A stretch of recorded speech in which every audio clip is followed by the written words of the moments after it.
மாஸ்ஃபெட்டோட ஒர்க்கிங்கை வந்து ப்ராக்டிக்கலாக நம்ம வந்து செக் பண்ணி பார்க்க போகிறோம்.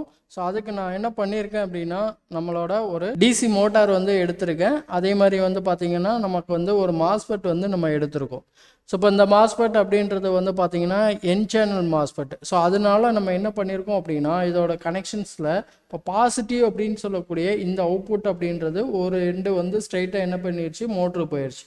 அடுத்து நெகட்டிவ் வந்து பார்த்தீங்கன்னா மாஸ்ஃபெட்டுக்கு உள்ளே போயிட்டு அந்த பிளாக் கலர் ஒயர் வந்து உள்ளே போயிட்டு அடுத்து நம்ம எப்போ மாஸ்ஃபெட்டை ஆன் பண்ணுறோமோ அப்போ வந்து இந்த ப்ளூ கலர் வழியாக இந்த நம்மளோட இன்னொரு எண்டு வந்து பார்த்திங்கன்னா மோட்டரோட நெகட்டிவில் கனெக்ட் பண்ணிட்டோம்.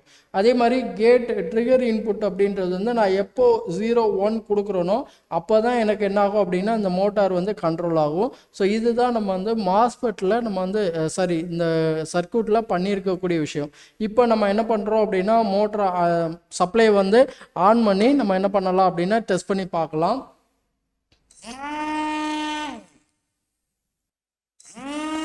ஸோ இப்போ நான் வந்து சப்ளை ஆன் பண்ணிட்டேன். ஆன் பண்ணோன்னு மோட்டர் ரன் ஆகிட்டு இருக்கு. ஸோ எதனால் ரன் ஆகுது அப்படின்னா இனிஷியலாக வந்து அந்த கேட் சிக்னல் வந்து எதுவுமே நம்ம வந்து அப்ளை பண்ணலைன்னா ஆசோலேஷனில் இருக்கும். அதனால் வந்து மோட்ரு வந்து ரன்னிங்கில் இருந்தது. இப்போ நான் 0 அப்ளை பண்ண உடனே மோட்ரு வந்து என்ன ஆயிடுச்சு அப்படின்னா ஆஃப் ஆயிடுச்சு. இப்போ நான் 12 வோல்ட்டில் அப்ளை பண்ணுறேன், மோட்ரு வந்து ஆன் ஆக ஆரம்பிச்சிடும். ஸோ 12 வோல்ட் அப்படின்றது கண்டினியூஸாக இருக்கிறதுனால மோட்ரு வந்து ரன்னிங்கில் இருக்கும். ஸோ இப்போ நான் வந்து 0 அப்படின்றத மாற்றி அப்ளை பண்ணேன் அப்படின்னா எனக்கு வந்து என்ன ஆகும் அப்படின்னா அந்த மோட்ரு வந்து ஸ்பீடு வந்து கண்ட்ரோல் ஆகும். ஸோ இப்போ அந்த ஸ்பீடு அப்படின்றது வந்து நம்ம மேனுவலாக பண்ணும்போது ப்ராப்பர் ஸ்கொயர் பல்ஸ் அப்படின்றது நம்மளால் கொடுக்க முடியாது.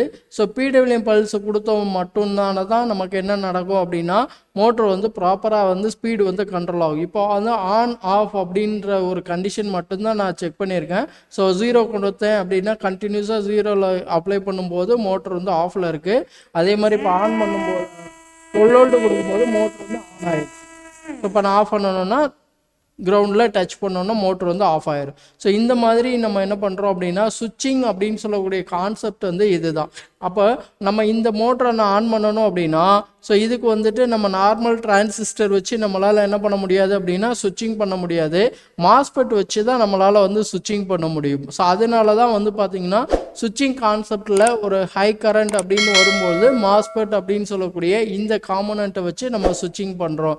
இதே ஸ்பீட் கண்ட்ரோல் பண்ணணும் அப்படின்னா இந்த இடத்துல நம்ம வந்துட்டு பிடபிள்யூஎம் பல்ஸ் இன்புட்டை அப்ளை பண்ணோம் அப்படின்னா இந்த மோட்டர் வந்து நமக்கு என்ன ஆகும் அப்படின்னா ஸ்பீடு வந்து கண்ட்ரோல் ஆகும்.